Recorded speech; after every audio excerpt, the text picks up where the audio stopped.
If you're wondering why I look absolutely exhausted, it's because I am.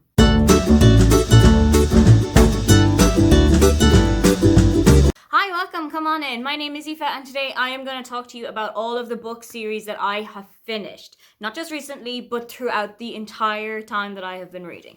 I've recently done a video about the book series that I want to start or that I actually want to finish because I'm halfway through. You can check that one out up here and see if there's any that you want to buddy read with me or which one I should bring to the top of my TBR. But let's take a look at what's already been ticked off. So, first on the list is the To All the Boys I've Loved Before series by Jenny Han. I am obsessed with this book series, and that is not something that I'm ashamed to admit. I want Lara Jean to be my best friend, mainly because I feel like if you go to Lara Jean's house, it will just be the ultimate in self-care kind of comfort viewing things where you just go in, Lara Jean has already made cake, you've brought tea, you can sit down and like watch a movie or watch an episode of Friends or whatever. You can discuss whatever is going on. I feel like Lara Jean is the kind of person that I would be friends with in real life. If you haven't heard of the Lara Jean books, this follows Lara Jean, who is about 16, 17 throughout the book series.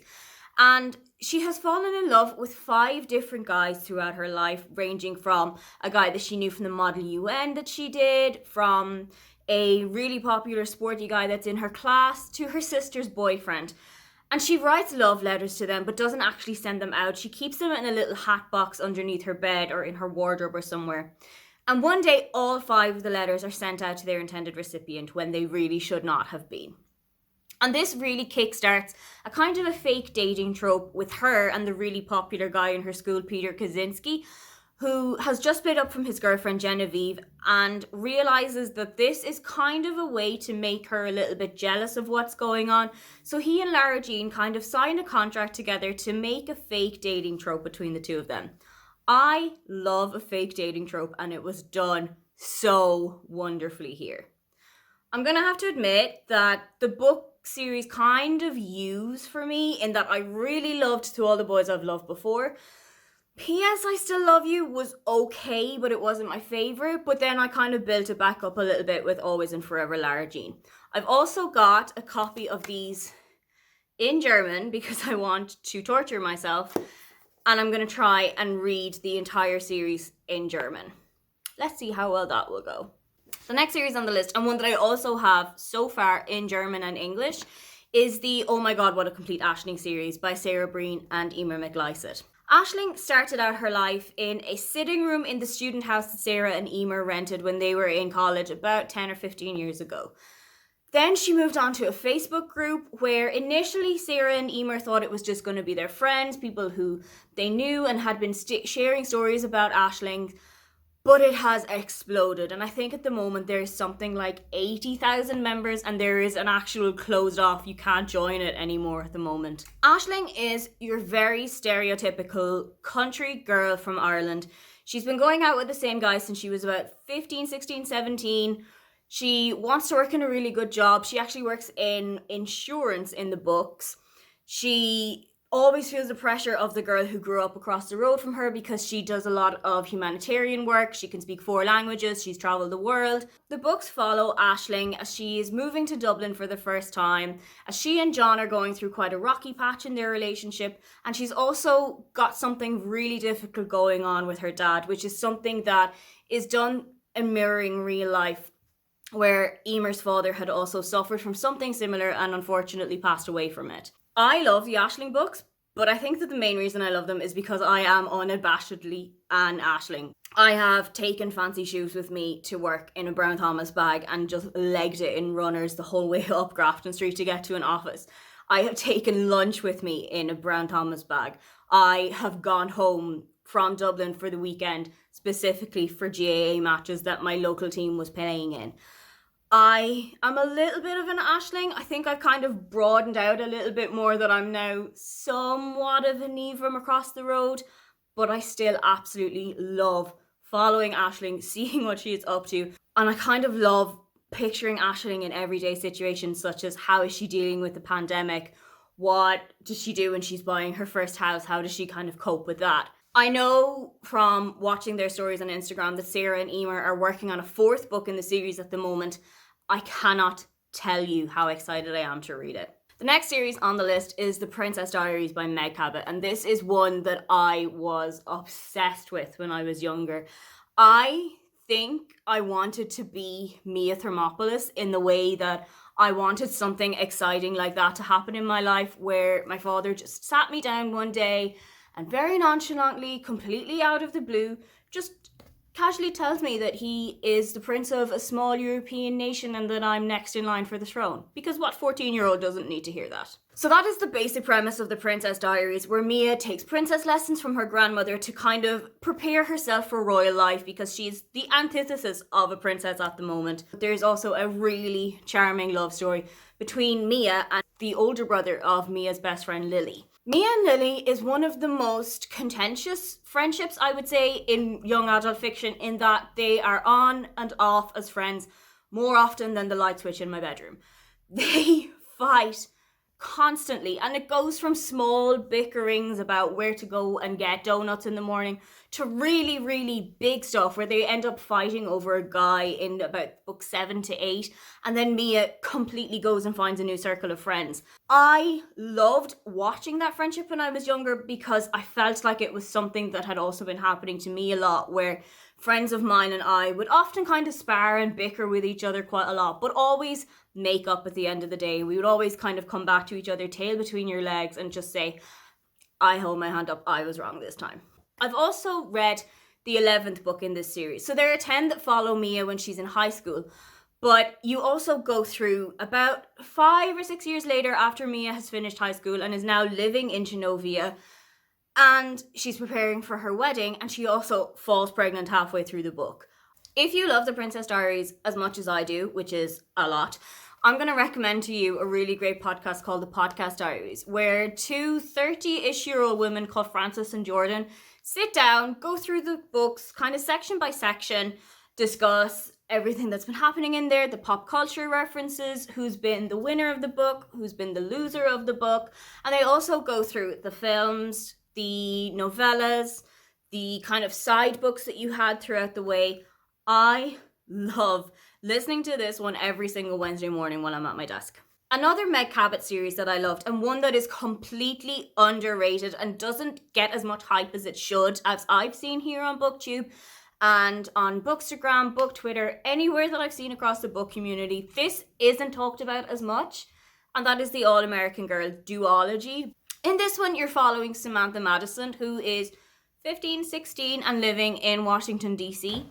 Her mother sends her out to an art class, kind of as a punishment for drawing in the middle of a class that she should have been paying attention to at school. She goes to the first one and doesn't really like it, doesn't gel with the teacher, doesn't like the methods that the teacher is using, so she skips the class the next week and accidentally thwarts an assassination attempt on the President of the United States.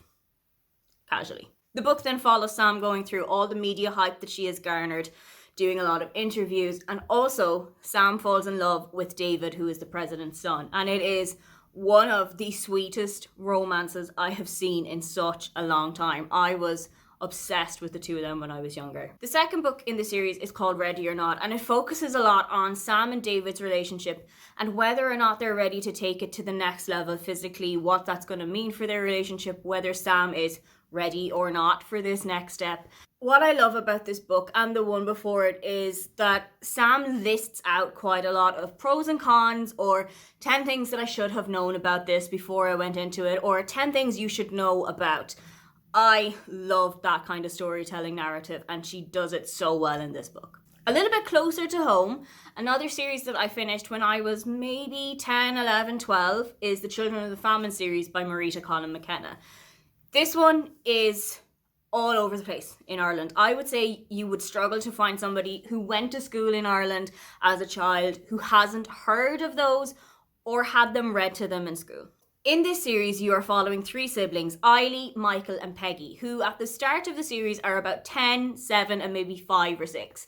They lose their baby sister in the famine, which happened between 1845 and 1849, and then their father goes out to seek work. And when their father doesn't come back after 3 or 4 days, their mother goes out to look for him. It's kind of assumed that Their parents have either died of starvation or have been sent to the workhouses. So the three children decide to go out and search for two great aunts that live across the country who their mother has told them about constantly. I'm not going to lie to you, this book is harrowing. This series is one that you definitely need to have a little bit of an iron stomach for. There are some really graphic descriptions of how the children have done kind of out there things to go and feed themselves, to kind of fend off the starvation that so many people across Ireland had been suffering through that time. In the second book, Peggy actually emigrates to America on what was known as coffin ships because so many of the people who had left Ireland on those ships didn't actually make it to America or to whatever their final destination was.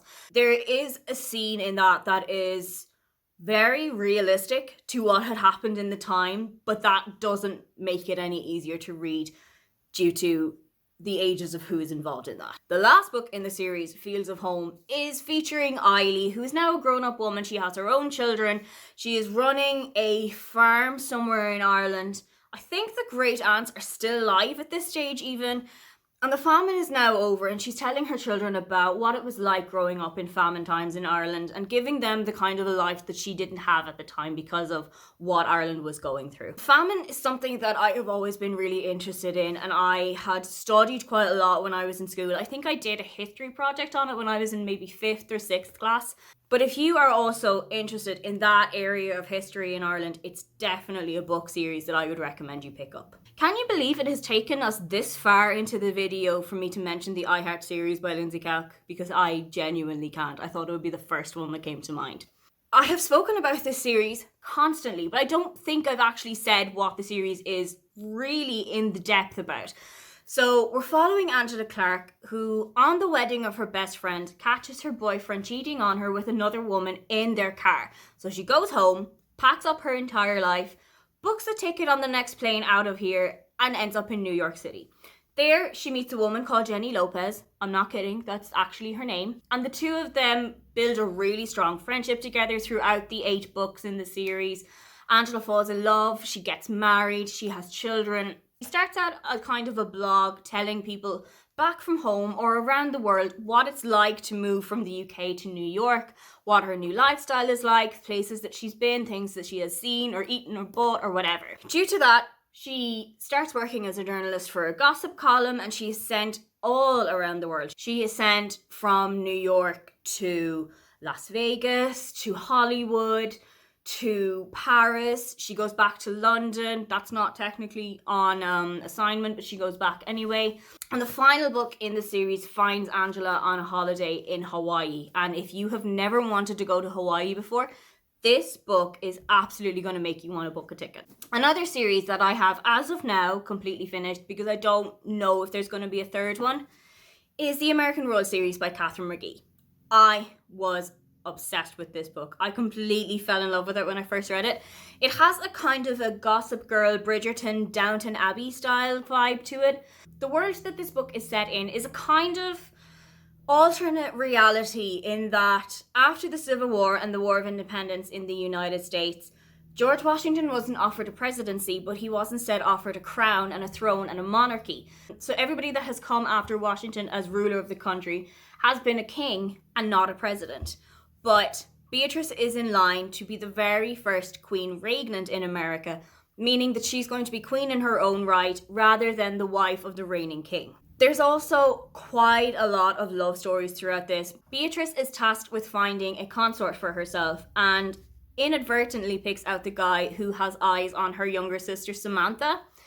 But Beatrice herself is falling in love with somebody who it's pretty obvious she's not going to be able to end up with by the end of the book. That does not mean that they weren't one of my favorite couples of all time. There is a scene, maybe a third, 2/3 of the way through the book, that has a there was only one bed trope, and so good. Those are all of the series that so far I have completely finished up. Are there any of those that have been your favorite series, or what series have you really enjoyed reading? Don't forget to like and subscribe because I have new videos up every week. Now, get on out of here.